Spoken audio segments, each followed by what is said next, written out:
Welcome back to my channel. In today's video, I'm illustrating and I'm taking you guys along for a talk through. Hopefully it'll inspire you. So here we are in the bedroom that I share with my little puffling. And yes, we're under my bed. And yes, I keep art supplies under my bed.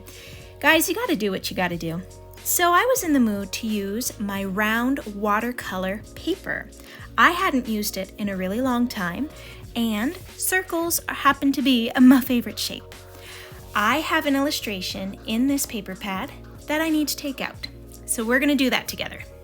So this is a little bit of a jump start and a preview to let you guys know what I'm going to be doing. I will be doing a line art drawing again. I will be using Karin markers like I did in this pomegranate illustration, and I'm going to do another fruit.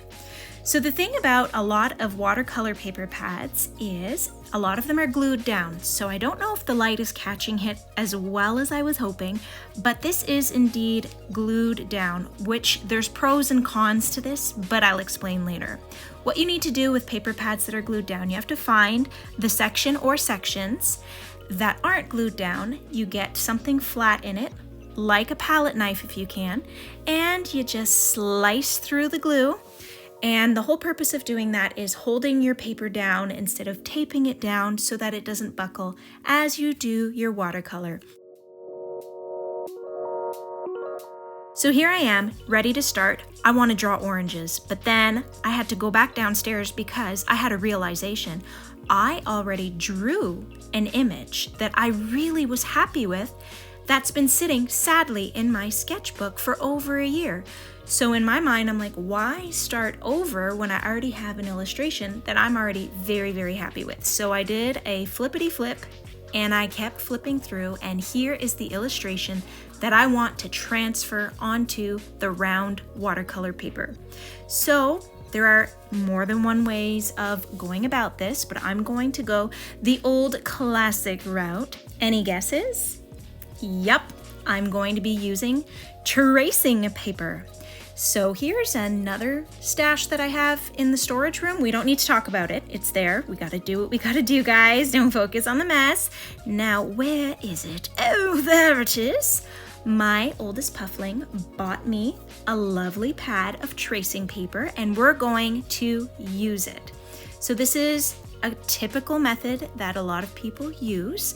But the thing is, guys, don't feel bad if you don't have it. If you don't have it, just use what you have at home. If all you have is wax paper or parchment paper, go ahead and use that. Wax paper is going to be a lot more transparent and you're going to be able to see, because see, you've got to see underneath. So I'm not using a light board here. I'm just going into the kitchen using a good light source, and I'm putting my tracing paper over top. Now, in previous videos, I have spoken about how I'm not really a big fan of sketching with regular pencil, especially on camera, because I find it doesn't get picked up very well. But I happen to like sketching with coal erase colored sketching pencils. So yes, they do erase, and they come in a wide variety of colors. They're made by Prismacolor. And I'm just using this color because I think it was the first one I had on hand, and it's just the color I've been using. I alternate between blue or this one, but it turns up really nice. So as you guys can see here, I'm just speeding things up. What I have to say is I really, really like using tracing paper to do things like this, because you can tweak a design. You can change a design ever so slightly and just erase and start over, or make something longer, something darker. You just want to get the general outline of what you have, and you can change it afterwards. So do you see what I did there? I showed you guys tape it down. Don't forget to tape your paper down if you can. I'm just speeding things along here, and I'm keeping my most favorite parts of the illustration. And there you guys have it. I always date my transfer papers. That's just a little habit I do.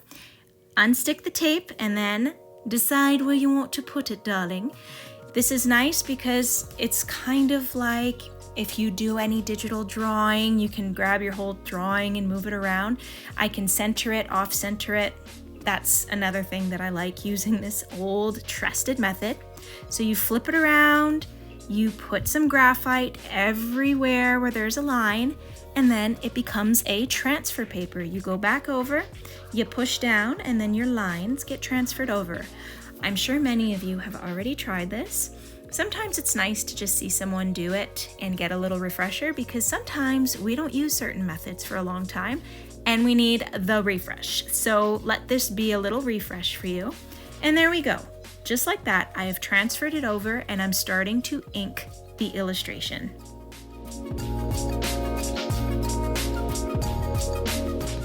I have to say, I love pen and ink drawings.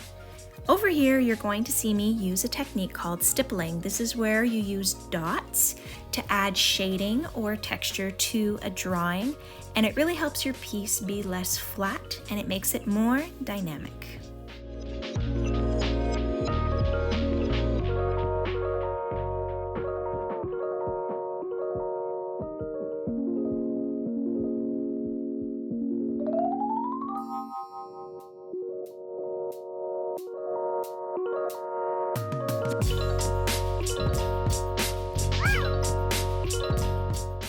So by this point, I wasn't 100% sure what I wanted, but I knew I wanted a loose background, and I put it on 3/4 of the orange for now. And I just wanted to see how the colors turned up, because I haven't used my Karin markers in a really long time. Fun fact, I actually bought them for my oldest puffling as a birthday gift, and well, she hasn't been using them very much, and that's okay, we're just sharing it.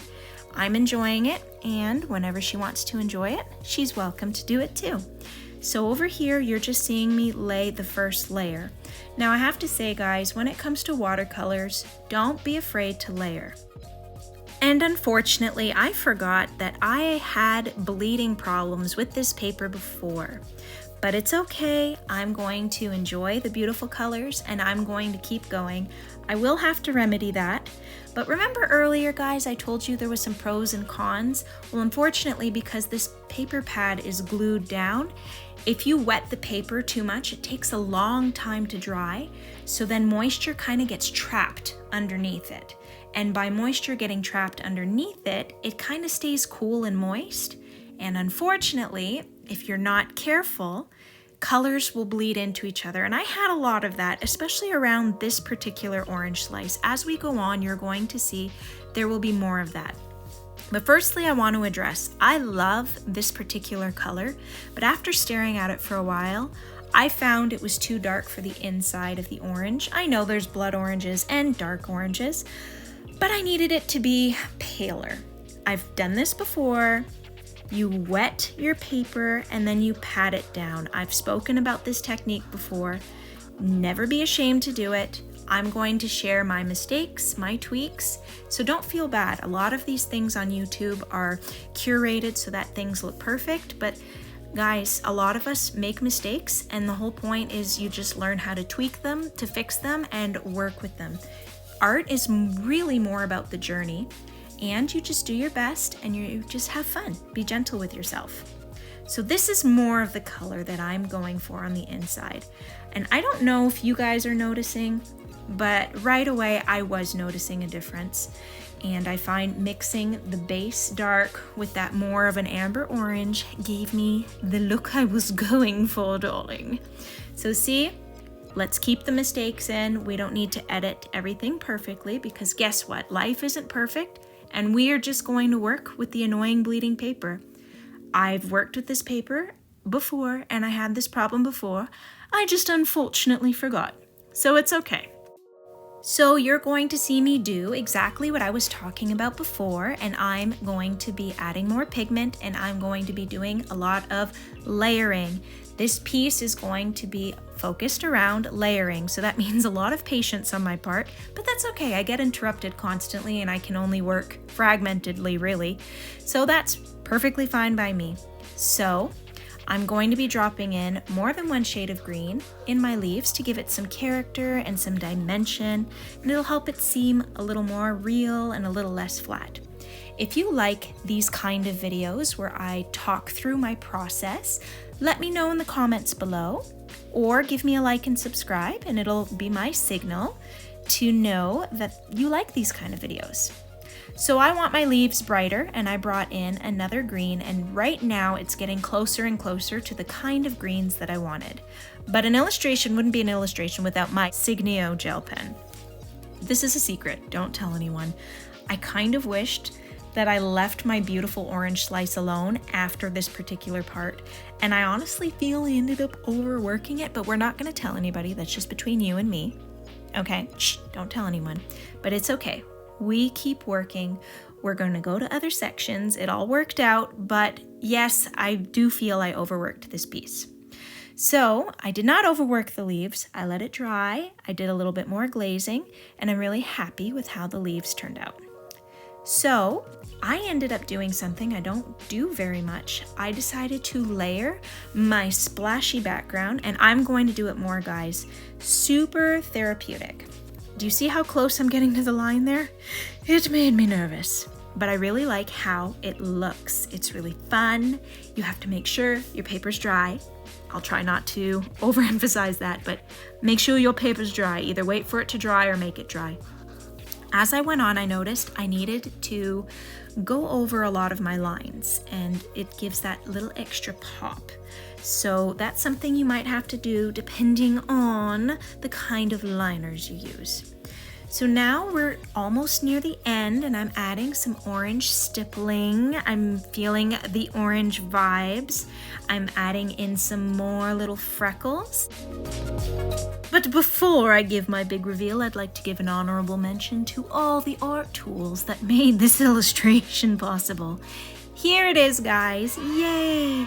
I don't know what was wrong with me, but all week I just had oranges on my mind.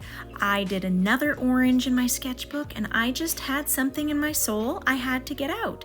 I don't know if I'm going to make this into a series where I do fruit on round paper, but I'm really happy I got it out. It was something in that I needed to get out.